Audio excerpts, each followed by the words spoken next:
अस्सलाम वालेकुम नाज़रीन, क्या हाल है आपके? आप ठीक हैं, खैर खैरियत से होंगे, उम्मीद करती हूँ। और जनाब, मैं इस टाइम अपने इलाके में हूँ और मैंने बनाया है सरसों का साग, उसको तड़का लगाया है, वो भी आपको मैं दिखाती हूँ। इसके अलावा ये है सरसों का साग, इसको मैंने फ्रीज किया हुआ था, अम्मा का बना हुआ। तो अब मैं इसको तड़का लगाने लगी हूँ। तड़के का सामान मैंने बना लिया, ये देखा, हरी मिर्चें और ये। अभी हम लगाएंगे इसको तड़का, देसी घी और डालडा, खालिश डालडा, जो डालडा कंपनी का है ना, वो घी इसमें मिक्स करके। गाइस ये देखिए, तड़के के लिए ये रेडी है। अब हम इसको साग में डालेंगे।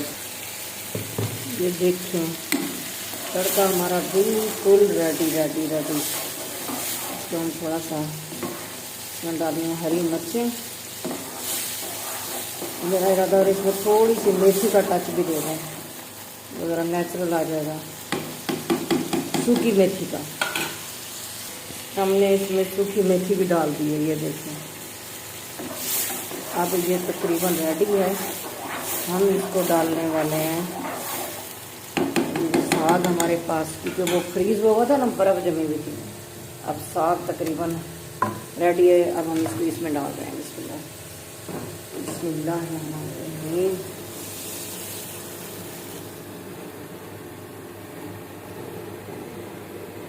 मेरी स्क्रीन के आगे सारा धुआं धुआं। ये इसको मैं मिक्स करके दिखाती हूँ। गाइस ये देखें, अब इसको हम थोड़ा सा पकाते हैं, मिक्स करें तड़का इसमें।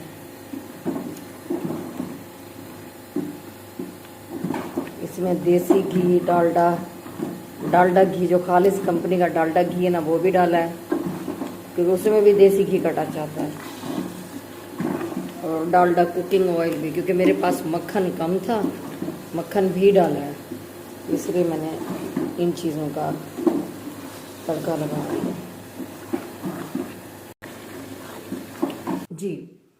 और इसके अलावा मैं आपको ये बताती चलूँ कि मैं अपना कोई भी व्लॉग बनाती हूँ, तो यहाँ पे एक दो भाई हैं, कोई कहता है कि जी तुम्हें क्या ज़रूरत है ये सब बताने की, तुम्हें क्या ज़रूरत है।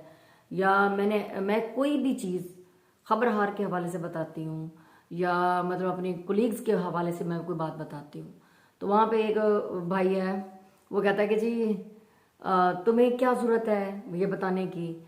हाँ, तुम तो नहीं जा सकती, तुम्हें तो रोना आ रहा होगा, तुम तो परेशान होगी, क्योंकि तुम्हें तो इनविटेशन भी नहीं है, तुम्हें क्यों वो बुलाएंगे, ये है वो है। मतलब मेरे कहने का मकसद सिर्फ ये है, ये ब्लॉग बनाने का, कि अगर आपको मुझसे इतनी तकलीफ है कि मेरी हर बात पे आप तंज करते हैं, आपको तकलीफ होती है, आपको परेशानी होती है, तो आप मेरे ब्लॉग्स देखते क्यों हैं? आप मेरे चैनल पे क्या करने आते हैं, क्यों आते हैं? मैंने आप कभी आपको कहा है कि आप मेरे चैनल देखो?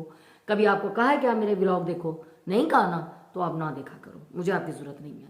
आपके अलावा भी बहुत सारे लोग हैं जो हमसे प्यार करते हैं, हमसे मोहब्बत करते हैं, मेरे व्लॉग्स देखते हैं, मुझे पसंद करते हैं, ठीक है ना, मुझे अपनी दुआओं में याद रखते हैं। तो एक दो बंदों के भौंकने से, कुत्तों के भौंकने से मुझे डर नहीं लगता। जिसको मुझसे तकलीफ है वो मेरे चैनल पे ना आए। मुझे कोई ज़रूरत नहीं है उस बंदे की जो मेरे चैनल पे आके बकवास करे या बकवास कमेंट्स करे। बाकी मैं अगर किसी के हवाले से कोई बात करती हूँ, हाँ तुमने तो पन्नू के हवाले से भी ये बात की थी, तो मेरे साथ हुई थी ना, जो बातें मेरे साथ हुई थी मैंने वो बताई थी ना। तुम तो मेरे साथ नहीं जाते आते थे, तुम्हें क्या पता कि किसी की असलियत क्या है। कोई अगर अजीब महान बन जाए, कोई किसी को हंसा रहा है, तो क्या उसके अंदर जो खुराफात होती हैं वो ख़त्म हो जाती हैं? वो जिसके साथ जुल्म करता है या ज्यादती करता है उसको पता होता है ना। जो बात थी मैंने वो बताई। तो तुम्हें क्या तकलीफ है? अगर तुम्हें ज्यादा तकलीफ है कि जी मैं अपने व्लॉग ये ना बनाऊं, मैं वो ना करूं, तुम ना आओ। तुम क्यों आते हो मेरे चैनल पे? किस लिए आते हो? मुझे ऐसे लोगों की जरूरत नहीं है। मेरे चैनल को ना देखा करें, ना सब्सक्राइब करो, ना लाइक करो, ना शेयर करो, मुझे जरूरत नहीं है, ठीक है।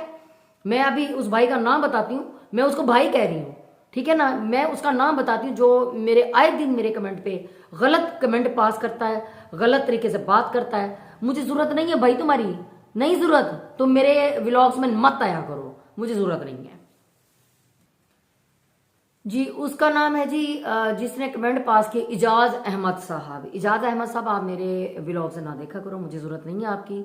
बाकी एक भाई ने कमेंट किया है, उनका नाम है डेविड।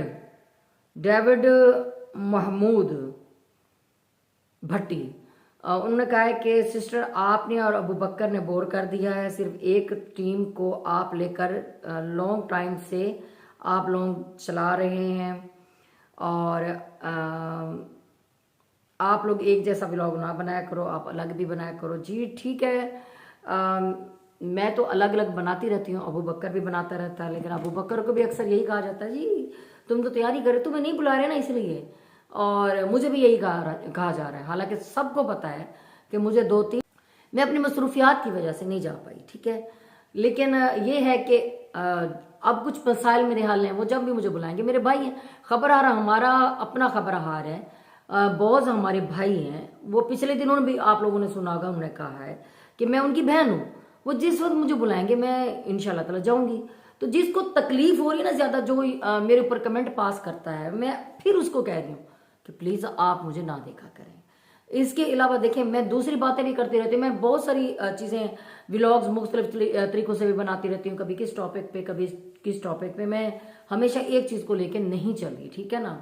जो बात मुझे अगर वहां की कोई खबर पता चलती है तो मैं वो बताती हूँ, अगर वहां की कोई खबर ना हो तो इसके अलावा भी दीगर टॉपिक्स हैं, मैं उस पर बात करती रहती हूँ। आप लोग मेरे व्लॉग्स उठा के देख लो, अगर ये झूठ है तो फिर आप बात करो, ठीक है। बाकी जो जेलस होने वाले हैं, तो जो जेलस होने वाले हैं वो कान खोल के सुन लें कि मैं उनके जेलसी से अपना काम नहीं छोड़ूंगी, ठीक है, उनकी जेलसी से मैं अपने व्लॉग बनाना नहीं छोड़ूंगी। जो लोग मुझे प्यार करते हैं उनका मैं दिल से थैंक्स कहती हूँ, शुक्रिया अदा करती हूँ, सर आंखों पे उनका हर कमेंट, और उनके लिए मैं मजीद अच्छा काम करूंगी, अच्छे अच्छे व्लॉग्स बनाऊंगी और इंशाल्लाह ताला आप लोगों को बेहतर लगेगा। अब मैं अपने वसेब आ गई हूँ, मैंने लाहौर छोड़ दिया है, अपने वसेब आ गई, मैं यहाँ पे अच्छे अच्छे व्लॉग्स बनाऊंगी अपने इलाके के हिसाब से, अपने कल्चर के हिसाब से। अगर मुझे आफ्ताब साहब नहीं भी बुलाएंगे तो मुझे कोई टेंशन नहीं, उन्होंने हमें सिखाया तो बहुत कुछ है, उन्होंने हमें कैमरे के आगे बात करना सिखाई है, उन्होंने हमें कंटेंट बनाना सिखाया, हमें बहुत कुछ सिखाया है। तो अगर हम उसी को लेके भी चलें तो इंशाल्लाह ताला हम काम कर सकते हैं। और बाकी जो लोग हमें प्यार देते हैं, मुझे उन पर पूरा भरोसा है कि वो तमाम मेरे व्लॉग्स को पसंद करेंगे और मुझे बताएंगे कि मुझे किस तरह करना चाहिए, किस तरह नहीं करना चाहिए। जैसे कि अभी एक भाई ने बताया कि आप जो है ना मुख्तलिफ भी बनाया करें, तो भाई मैं मुख्तलिफ पहले भी बनाती रहती हूँ, अब भी बनाऊंगी। अभी आज मैं ये साग वाला आपको बताया। इसके अलावा एक और बात, पिछले दिनों इकरार अल हसन साहब ने एक व्लॉग बनाया जिसका थंबनेल था कि हमने कोविड का इंजेक्शन लगाया तो क्या हमारी मौत हो सकती है, हम मरने वाले हैं। तो उन्होंने जिस साइंसदान का बताया तो उसको काफ़ी सारे लोगों ने ट्रोल किया, काफ़ी सारे साइंसदानों ने उससे बातें की कि ये कैसे हो सकता है। मतलब अब इस हवाले से 2 साल तो 2.5 साल तो मुझे भी हो गए हैं। मैंने कोरोना की तमाम वैक्सीन लगवाई थी, मैंने बूस्टर डोज भी लगवाई थी। तो काफ़ी सारे लोग ऐसे हैं, शुरू में लोगों ने हमें भी डराया था कि आप जो ना लगवाएं, इससे 2 साल के बाद बंदा मर जाता है। तो अल्हम्दुलिल्लाह हम ठीक ठाक हैं, खैर खैरियत से हैं। ये नहीं थी भाई, ये गौर से सुनाई, ये नहीं थी। तो अल्हम्दुलिल्लाह मैं ठीक ठाक हूँ, खैर खैरियत से हूँ। ऐसे लोग भी हैं जिन्होंने नहीं लगवाई, उनकी भी तो मौत होगी। मौत, जिंदगी और मौत का तो मतलब आप ये देखें, मौत का तो कोई पता नहीं है, किसी वक्त किसी के ऊपर भी आ सकती है। आने वाले वक्त का, आने वाले लम्हे का मुझे भी नहीं पता, किसी को भी नहीं पता। तो ये आप लोग ना कहें कि जी हम डोज से मर जाएंगे, हमने वैक्सीन लगवाई थी उससे मर जाएंगे, तो कोई पता नहीं होता बहाना क्या बनता है। बहाना, मौत तो एक बहाना है, उसने आना तो है ना। तो बाकी जितने मेरे दोस्त हैं, मुझे देखते हैं, मुझे पसंद करते हैं, सबका बहुत बहुत शुक्रिया, मेहरबानी। आज बहरहाल आप लोग साग का मज़ा लें, मैंने साग बनाया है और बताइएगा कि साग कैसा लग रहा है। अभी खाऊंगी तो शायद मैं वो भी बनाऊं, लेकिन मज़ा आज नहीं आ रहा क्योंकि मेरे पास चावलों वाला आटा नहीं, चावल की रोटी होती, मक्खन का पेड़ा होता और फिर साग होता तो और ज़्यादा मज़ा आता। तो आपको मैं मक्खन का पेड़ा और चावलों की रोटी के साथ भी साग दिखाऊंगी। तो इंशाल्लाह ताला आप लोग एंजॉय करोगे, आप लोगों को मज़ा आएगा। तो आप लोगों से मुलाकात होगी मेरे नए व्लॉग के साथ। इसी के साथ मैं आप लोगों से इजाज़त चाहती हूँ, आपसे मुलाकात होगी मेरे अगले व्लॉग में नए टॉपिक के साथ। तो तब तक के लिए अल्लाह हाफिज़, खुश रहें, शाद रहें, आबाद रहें, जीवो तो लक थी वो। मेरे जो न्यू देखने वाले मेरे चैनल को लाइक करें, सब्सक्राइब करें, बेल आइकन को प्रेस करें और टल्ली खड़का के रखें। ओके जी, अल्लाह हाफिज़।